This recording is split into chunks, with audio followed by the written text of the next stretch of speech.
This week on Quality Digest Live, a fidgety tale of quality and risk. Plus, technological disruption in the after-sales service industry. That and more when we come back. Yeah.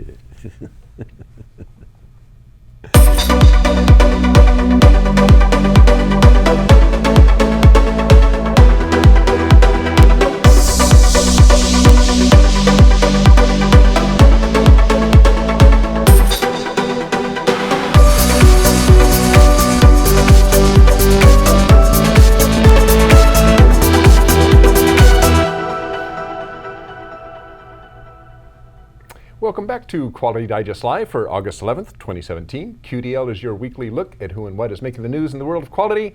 I'm Dirk Ducharme, Editor-in-Chief of Quality Digest. That he is, and I'm Quality Digest publisher Mike Richmond. Well, our first story today should put a little hop in your sock, a little bit of pep in your step, and it's all in the name of science, Dirk. Okay. Imagine that. Allow me to explain. Researchers at Georgia Tech and Emory University have teamed up to create energy recycling steps that store energy when a user is walking down and return that stored energy when he or she walks back up. It's a pretty ingenious solution here. And this ingenious little device is low power, it's cost effective, it can be installed on pretty much any set of stairs anywhere, and it can be used with pretty much any sort of shoe. And it's non-permanent to boot. You see what I did there, Dirk? Okay. The subtlety of my humor it's subtle. Often is lost. But, anyway, it works like this. Each step, which is spring-loaded and pressure sensitive, compresses when you walk down, sinking slowly and locking into place until it's level with the next step. It then stays in that position until your return trip, when it kind of gently rises up to help you move to the next step. And Georgia Tech has a video that we'll show you. You can see actually in their article. You just saw some pictures there that kind of show you how that works. It's a pretty cool thing, actually, because when you see it, it kind of just rises very gently as you're taking your back step off. And the article talks a lot about kind of the mechanics, the biomechanics of this. What degree of angle and how much pressure is involved in your back ankle and all these things. Really interesting, the research they did to make this work and what it's used for. The researchers involved in the project were actually Karen Liu of Georgia Tech School of Interactive Computing, Lena Ting of the Wallace H. Coulter Department of Biomedical Engineering at Emory and Georgia Tech, and Yun-Sung Song, who's formerly of Georgia Tech and now with the Missouri University of Science and Technology. The research team feels that these steps can be helpful for the elderly, for pregnant women, those recovering from surgery, pretty much anyone who wants a little help getting up the stairs in the most efficient way possible. So it's it's both energy efficient and it's also just helpful for people that have struggles with getting up steps, and I just turned 50, so I know that getting up the steps is getting harder every year. Yeah, I remember. I vaguely remember. You remember 50, so it gets hard, man. It's pretty back in there. Well, this was interesting because there's a lot of things that have to take place. Number one, it has to keep track of when you were going down. That's the pressure sensitive part of it. Yeah. If you get out of sync. Right. You could really. And also that spring loaded bit. That spring was a little bit too much. Throw you right to the top of the stairs. Send grandma right up. Like, whoa! Hey, but it's pretty cool. We're having some fun with it. But it's really cool invention. Yeah. They're not permanent, so they're easily installed and easily uninstalled. Oh, so like if somebody needed help for a while, you would install and then you take them off. They're not permanent, which is a really cool factor with this as well. Really interesting story there. All right. A few weeks ago, we touched on the topic of after-sales service. This is a topic that comes up more and more. And we're talking about the service that you provide once you've already sold your product to whatever your product to somebody is kind of the service, the follow-up service, maintenance or whatever. Now, our very own Ryan Day talks about after-sales service in his column this week, how technology is disrupting the after-sales service industry. But before we get into the article a little bit, just some observations. It isn't as if after-sales service wasn't a consideration pre-internet, let's say. It's just that it was more art than science. You tried to make sure that you had enough techs or salespeople or parts or what have you so that you could quickly and efficiently address a customer need. But with the advent of the internet, the speed with which products come to market, the commoditization of almost any product, and the ease of switching vendors has put aftermarket service in a whole new light. Yesterday, it was all about the product. Today, it's almost all about the service because products are, they're almost any product is a commodity now, right? Pretty much. As Ryan's article points out, knowing this, companies are making use of technology to enhance their aftermarket capabilities, whether it's to offer a spiffy aftermarket service at a price, thus adding to their product portfolio, except one of the products happens to be aftermarket service. And many times that is a higher margin than the product yeah, itself. definitely. That's an increase. So they can have a low margin product, but a high margin aftermarket service, right? So it's either that or maybe even aftermarket service and repairs done more quickly. And technology has improved how companies can do that and what they can offer their customers. And there's a couple of examples that Ryan points out in this article. First, predictive analytics. Pre-internet, companies could only make educated guesses about how much product to manufacture, or how many spare parts to stock, or maybe even how many customer service people to have on hand the day after Christmas when all the phone calls start coming in, right? These guesses were made using historical data that could be weeks or months or maybe even a year old.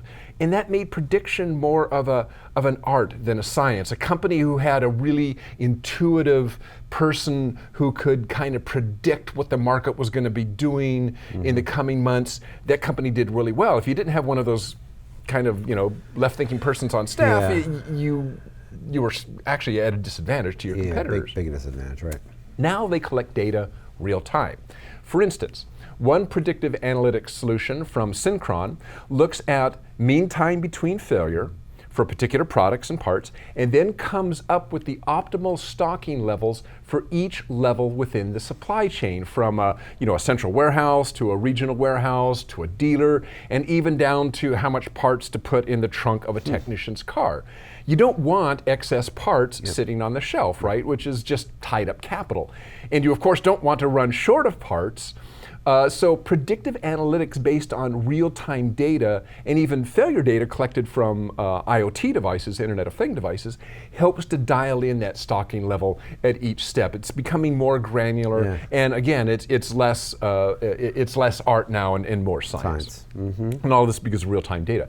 The result is maximum uptime for your customers and delivering that service at a lower cost. And some interesting facts here, according to Ryan's article, manufacturers increase their service parts revenue upward of 15%, that's huge, increase their gross profit margins upward of 40%, and they do that while reducing service parts inventory levels by 15 to 40%. So this is not your granddad's predictive analytics. Where people were sitting in a room saying, I think we got this coming up last year. Exactly. The same type of technology, by the way, can help you determine the best price at which to sell the part. That's huge too. Think about how valuable it is to come up with the optimal price for a given part based on the season or whatever, right? So another technology that is aiding aftermarket service is augmented reality.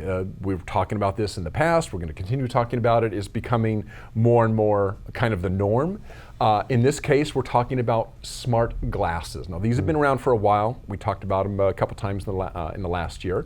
Smart glasses, we're talking smart glasses like those made by a company called Upskill, for instance, which are augmented reality glasses that allow you to see, just like regular glasses, not only what you're working on, but also show you needed information in kind of a heads-up display inside the glasses themselves, right? The technician wearing these glasses might be seeing step-by-step instructions on how to repair a part, or maybe a video, and this is all hands-free, right? Just talks, and all this information comes up in the glasses. He or she could have instant access to maybe a customer's history, or they could call up the latest part drawing. By the way, that's important because if it's connected to the internet, they're pulling from their company's maybe ERP system, not relying on what might be outdated documentation they're carrying around in their briefcase, right? It's instant access. Document control is much easier. And again, all this is hands-free. This is actually another interesting application of it. You could have a technician having a problem, technician out in the field, maybe having a problem solving a customer problem. He's looking at it, he can't really decide for himself, so maybe he calls in to a tech who's in the office, maybe a senior tech or a tech who's more familiar with that equipment. And that tech could watch let's say I'm the on-site tech, he could be looking through my glasses at what I'm working on, and he could guide me because he's actually literally seeing what I'm seeing. And he goes, oh, yeah, that bolt you're looking for, it's a little bit off to your left. Okay, now you gotta, and he could be actually guiding me through it real time simply by seeing what I'm doing, right? It's pretty crazy. And the main point of all this, razzmatazz here, is to give the customer faster service and better service, and maybe even at a better price than their competition, right? In today's market, as I said, service is going to be the differentiator. So anything that you can do to enhance the value of your aftermarket service could be the difference between somebody buying your product or buying somebody else's product, which may not even be as good a product. I mean, we see this, we have actually talked about this. Given two products, this product maybe is a little bit better than that product. If this guy offers better service, even though his product is maybe not quite as good as yours, that guy most likely is going to get the business because nobody wants to deal with somebody they can't deal with. Right, exactly. And the fact of the matter is, I mean, consumers, we all make a point of saying that users, consumers, whatever word you want to use, are so knowledgeable about the options, and many are, but some are not. Some make very emotional decisions about what product they want to choose. So if the aftermarket sales is not there, they're not going to re-choose that product. They may not have examined it going in, is what I'm saying. They may not know what aftermarket they're going to get. But if you do deliver the aftermarket well, again, as you say, even the product itself isn't as good. Yeah, customer retention. They're not going to remember that the product itself doesn't have maybe a few little bells and whistles. So they're going to remember is, hey, those guys were able to solve my problems real quick. They were awesome to work with. They were right there. And I needed a spare part. I got it the next day. I mean, that's what matters. There's a lot to unpack in that. You did a great job. There's a lot to unpack in that article. I mean, the stuff about the lean operations of making sure you're not overstocked but not understocked. The stuff is there just in time is really key. I mean, certainly this has been a big part of lean for many, many years too. And I mean, it all comes together, and you're right. I mean, the products themselves today are generally at such a level that there's and price is pretty much flat these days too. That's true too. Yeah. So really, that's the difference. Which actually gets back to the margin thing too, man. If I'm not making much of a margin, I'm going to charge you something else and give you excellent service. Right. And you can control that better maybe than finding a little bit more margin in the product itself that has very fixed constraints in terms of what you can do. Great stuff there, Dirk. Thank you, and thank you, Ryan. Great article, Ryan. Really well read too. Well, in the next story we're going to cover, we discover the fine line between a slavish devotion to quality and an inability to read and time the market. Properly navigating a customer product launch with consideration for these two factors demands high competency in the art and science. You just were talking about art and science. The art and science, in this case, of risk management. The Curious Case of the Fidget Cube is the name of an article by another one of our very excellent writers on staff here, Christopher Martin, that ran in last Thursday's issue of the Quality Digest newsletter. In the week plus since the piece first appeared, it's consistently ranked, it just dropped out, but it consistently ranked as one of our best, if not our best read articles. In fact, it's now closing in on an impressive total of 2,000 reads. That's in a week. In a week, which is pretty good, A lot of you read that article. I'm sure a lot of you got a lot of value out of it. Well, to quickly recap the story, a little less than a year ago in August of 2016, a company by the name of ANSI Labs launched a Kickstarter campaign to introduce a cute little stress relief device that they called the Fidget Cube. There it is right there. The campaign had a fundraising target of $15,000, which they reached in less than a day. After a month, the campaign ended after raising more than $6 million. I'm in the wrong business. Quite a success, right? I mean, that was just a great bonanza of a success, right? Well, in this case, maybe be careful what you wish for. The owners of ANSI Labs, Matthew and Mark McLaughlin, had to deliver way more units than they had initially planned, with a tight production timeline to reach consumers before Christmas, which is what they had promised as part of the Kickstarter campaign. Just before the holidays last year, they reported a somewhat minor flaw in the product, and due to their professed dedication to quality, they simply could not ship the cubes until the issue was resolved. Noble? Sure. Smart? Well, maybe not so much. Maybe not so this strategic. was a minor issue, but they were perfectionists and they didn't want to. That's exactly what they said, and they communicated very well with their stakeholders, with their people that invested and were waiting for their cubes. They said, we've had a problem, and we don't want to ship you inferior product. We really are going to be devoted to quality. We're going to ship you the best possible cube we can, and we're going to kind of stop production. We're going to relaunch it, and we're going to get you your cubes at some point in early 2017. Well, while ANSI Labs was fidgeting away their market momentum, customer goodwill, and capital, cheap knockoff cubes began flooding the market. We've seen that happen before. And now there's some question, actually, and you see actually a knockoff in an original ANSI Labs cube there. And there's some question as to whether or not the knockoffs were actually ANSI Labs rejected fidget cubes themselves. We're not quite sure about that. Yeah. But as Christopher mentions in the article, the effect really was the same. ANSI surrendered their lead in the space, and they've been playing catch-up ever since. The advent of a similar product aimed at a different type of consumer, the fidget spinner, didn't help matters. And Christopher unpacks that a little bit too. The fidget spinner really is more for kids. Right. The fidget cube was really intended for like business people who are at their desk and they're making calls or they need to do something, you know. Yeah. So they're kind of slightly different markets, but you know, the advent of the fidget spinner, which of course became a huge thing earlier this year, didn't help matters. So did anyone on the ANSI Labs team have a sense of risk management is really the question at the heart of this. And if so, they may have been able to anticipate some of the questions that Christopher posed in his article. These are good questions to think about. Things like, how will your campaign react if you're met with staggering success? You know, we always have a fear of failure. Yeah. You know, we should be fearful maybe of overly being successful too. How are you going to deal with knockoffs and copycats? If you have a good product that people want, it's going to happen. How involved with the manufacturer should you be along the way so mistakes aren't found too late in the process? That seems to what happened here. And if the product is found defective, is it wise to buy the stock anyway, simply to keep it off the market? Oh, that's interesting. That's a really good question as well. Christopher did a good job in this article looking at a lot of angles on this. And these and other questions like it are hard questions to answer. And in some questions, they can even be hard to know how to ask properly, you know? I mean, it's the old, you don't know what you don't know quadrant, which is really the most dangerous place to be if you're in a product launch of any kind. And be that as it may, however, you have to keep pushing, I think, regardless of you don't know what you don't know. Because things like the 5 whys or tools like root cause analysis, I mean, they really can be effective in beginning to shed light on the real factors that are causing your processes and outputs to succeed or maybe in this case to fail.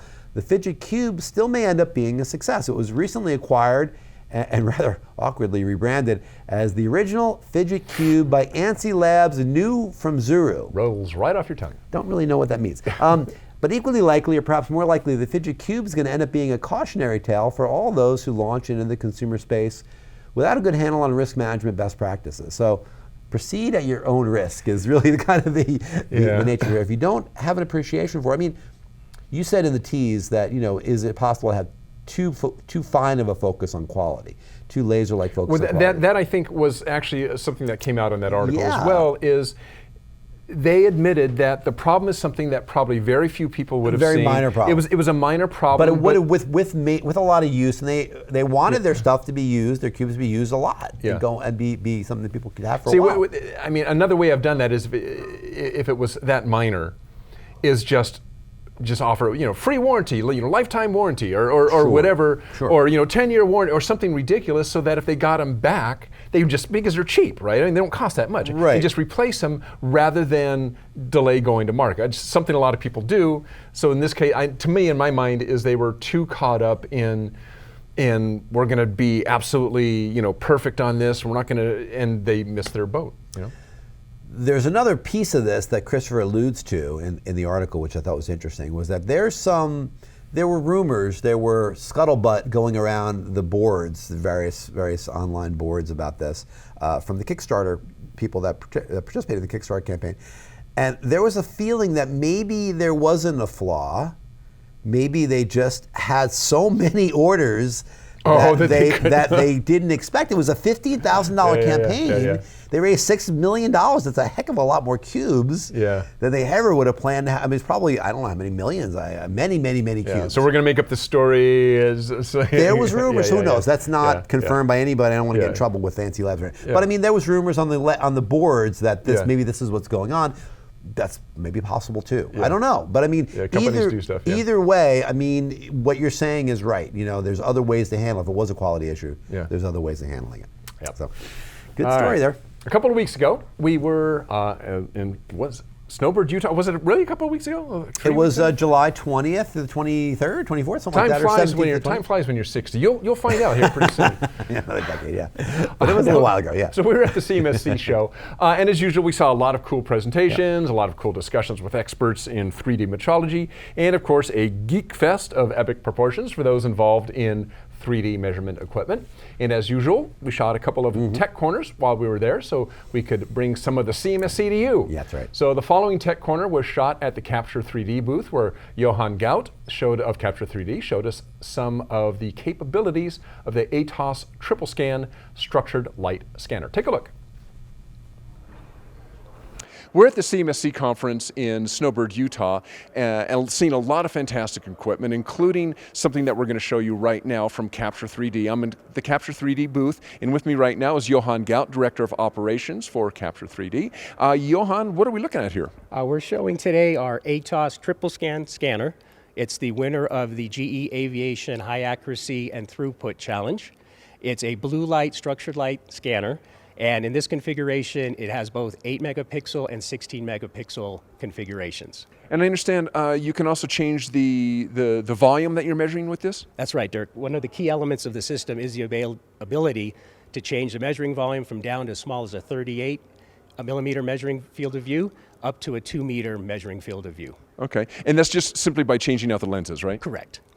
Now, there's a couple things you wanted to show us today. I think most people are familiar with structured light, but there's a couple things that you do with this particular product that you said were interesting. Yeah, most people know Capture 3D for the ATOS scanner being a high accuracy scanner for data acquisition, point cloud acquisition, for inspection, analysis, and reverse engineering. Today we want to show you some more intelligence that's based on the architecture of the sensor, as well as the intelligent software that's going to show what we call in the live module both optical tracking as well as reverse projection. Okay, and we're going to look at what, optical tracking first? We're going to actually combine both in two different demo scenarios, utilizing a customer's training and demo artifact. Okay, terrific. Let's take a look. Okay, so show me what you're doing here with, this is optical tracking, right? Correct. We're going to show both optical tracking as well as reverse projection on two different customer-provided demo parts. So the idea here is we're actually going to be using one of the customer's demo and training aids to show the functionality of the optical tracking. So if you can see here on the screen, I'm actually bringing the part into the mated position from the winglet onto the wing, and it's doing the real-time feedback, color feedback. And as I get the wing into position, you can see the updating. And I've got a couple shims here because the process is to put the winglet in the right position on the wing and then to be able to assemble the two together. So this would be used, and sometimes they use photogrammetry, sometimes they use laser trackers. This is another way of doing this wing alignment. It's the wing alignment, and the real advantage here is this fact that you don't have to have any type of fixturing. So we're actually doing it with the part against the engineering CAD definition and actually placing it in location. So this is used for things like wing alignment. So similar, I've seen wing alignment done with photogrammetry and laser trackers. This is basically doing kind of the same operation? That's correct, Dirk. And with the main idea that the customer's made investment in the ATOS system, they're using it for, let's say, inspection, measurements for quality control or root cause analysis. Now what they can also do is expand and get a better return on their investment by also use it for the optical tracking. So besides me showing you with the color map moving the part into place, we now have up on the screen some labels for some discrete point measurements where now you can get the XYZ location information for your quality group so you have documented quality data. Okay, so kind of in layman's terms, the same product or the same measurement system used all the way through the whole process. Correct, and that's a great point because we actually can be all the way in the concept through the design, manufacturing, and then now for the build process as well. As I mentioned, Dirk, we have this reverse projection capability. So what you're seeing right now is the programmable projection unit projecting where the fasteners will need to go ahead and join the winglet to the wing. So the little spiral things that you see are the center locations, and they'll turn into crosshatches when we go ahead and get there, and then we can go ahead and go ahead and use the crosshatch to go ahead and locate the center point for where that fastener is going to be located. And once again, similar to what I showed you with the tag for the XYZ dimensions, we have the ability also to record the XYZ location of those. We actually can track the XYZ location, locate it, mark the location, and then also capture the XYZ nominals for the quality process. So to aid in the manufacturing process and the assembly process, the customer has also implemented using what we call a adapter. So the customer has basically made a adapter that they can actually place, similarly as I showed you with the touch probe and other things, in its location. Once they have it where they want it, they can then go ahead and glue it down, and then they can go ahead and use that as a drill guide. Okay, Johan, I said we've actually swapped in a different part here. So what are we going to look at with this one?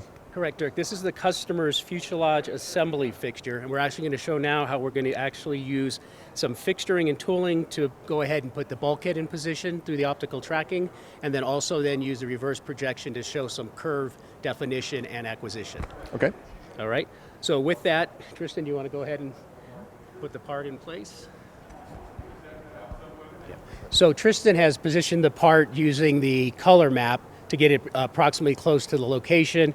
Now he's going to turn on the labels for some discrete locations. In this case, it's the bond line deviation. So the bond line deviation is key in this application because it's a composite structure that's bonded together.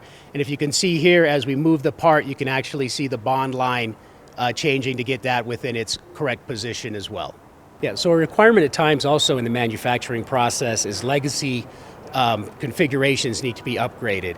And at that time, what they have to do is put possibly new features onto the part. So that's where reverse projection is a powerful tool. So as we see here, Tristan's going to go ahead and reverse project a curve onto the tool. Now he's actually going to go ahead and document that curve with the numerical values of certain points along the curve. Okay, thanks, Johan. So what we've seen today then with the ATOS triple scan is optical tracking and reverse projection. Is that correct? That's correct. It's extended capabilities beyond just the ATOS scanning capability. And I understand also that this fixture, this piece that we have in front of us right now, is well, tell us about this. There's something special going on with this. As I mentioned, this is a customer-provided demonstration part for us to use today, and also train aid within the organization. And there is a tutorial that we've been okayed to distribute. So if anybody's interested in getting more information and actually seeing how it's used at this customer, they can go ahead and get a hold of us, and we can go ahead and give them that tutorial.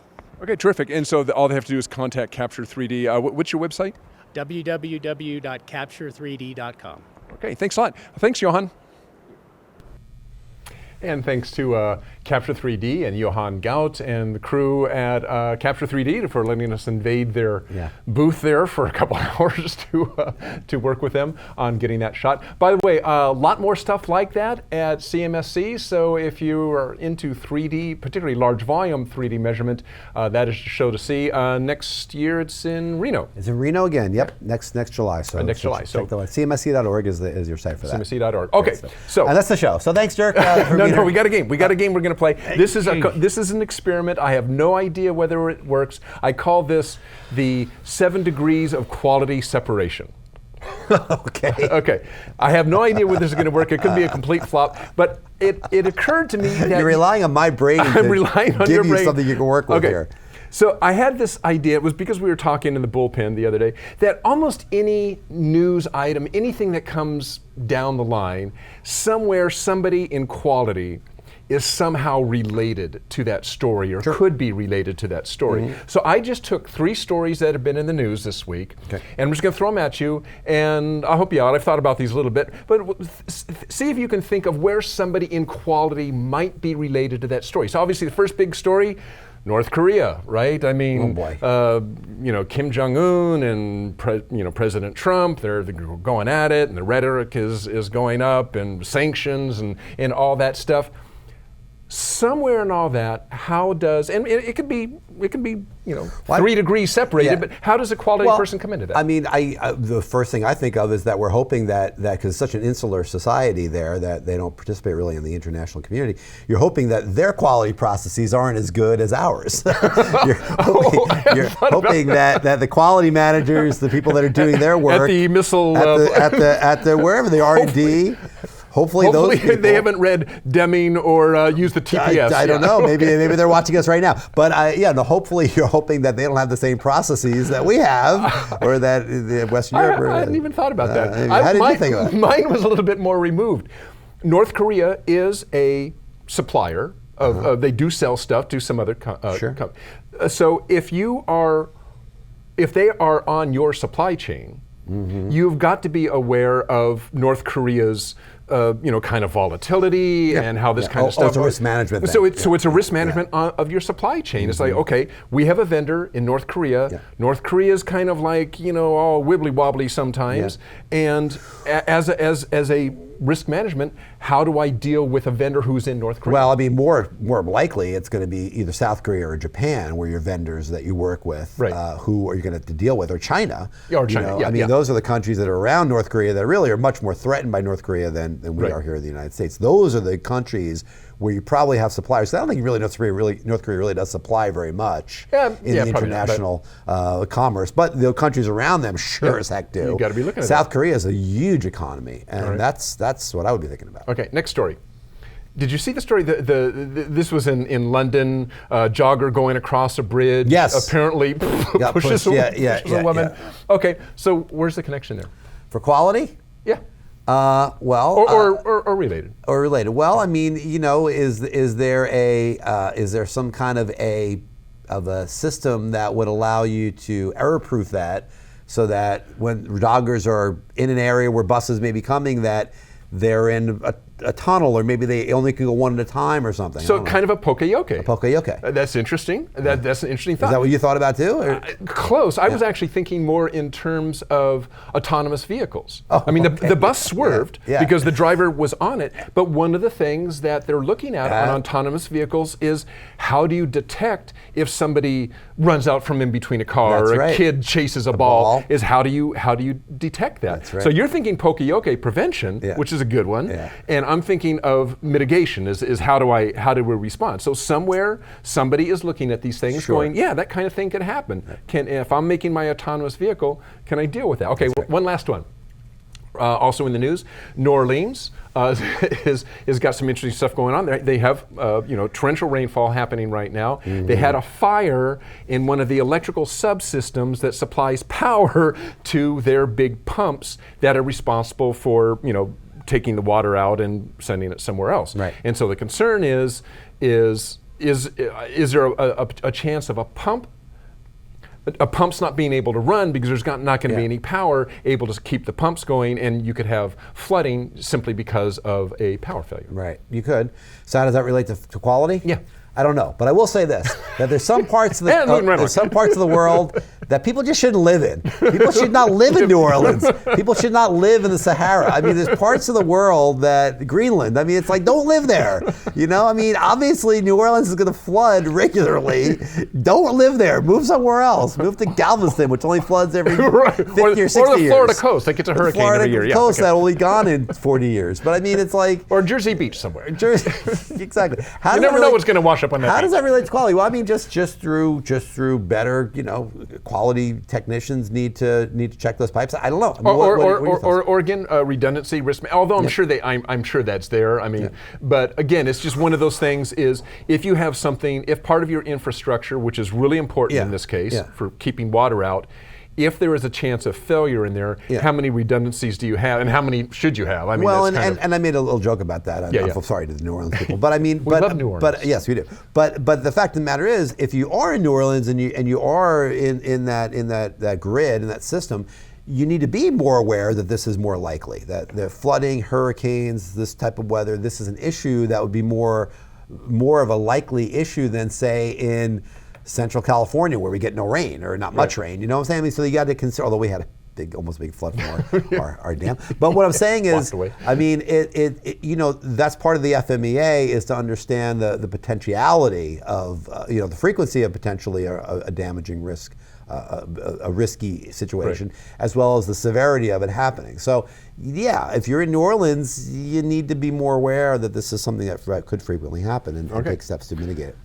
Very good, very good. So actually, the reason I found this interesting is because this almost went back to Christopher Martin's story on the traveling Ono circle. Oh yeah. And this is kind of that same You see it idea. anywhere, Is just as a mind exercise, is take a look at a news item and think, okay, somewhere, somehow, somebody related to quality is going to be affected in some way by this news event, and it's just kind of is a brain exercise. It's just kind of fun, just to kind of think through it and say, well, how might that be? And it's important. The work that all you do out there is very important, and that's a good example of that as well. So. Yep. There you go. All right, well, that's our show for today. Thanks all of you for joining us. Thank you again, Capture 3D, for giving us a great tech corner and hosting us down in CMSC last month and having us down in your booth to shoot all that great stuff. Thanks, Christopher and Dirk, Christopher and Ryan and Dirk, for giving us some great stories to cover this week as well. So we will see you next week here in Quality Digest. Next Friday for QDL, and on Monday for another episode, another issue. 50 years old, huh? Of Quality Digest Daily. Yes, 50. Yes, I turned 50 a couple of days ago, Dave. Thank you. Wow. Appreciate All right. that. You guys all have a good weekend. See you then. Bye.